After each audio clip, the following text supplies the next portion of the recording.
How to change business Facebook page to personal. Hi guys, welcome to our channel. Let's begin. First of all, launch open the Facebook app on your device and make sure to sign into your account. Now tap on the three lines at the top right corner. Then from here tap on your profile. Now from here you want to tap on these three dots. Here tap on the option of turn professional mode off.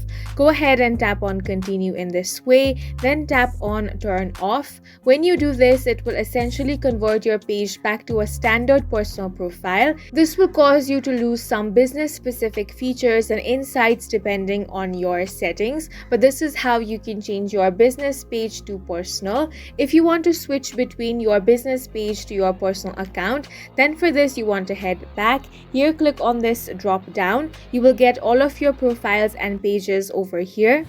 So if you are on your business page here, you can simply tap on your personal profile over here, and by this you will be able to switch between your Facebook page to your personal account. And that's it for this video. If you found it helpful, please make sure to hit the like button and subscribe for more videos like this.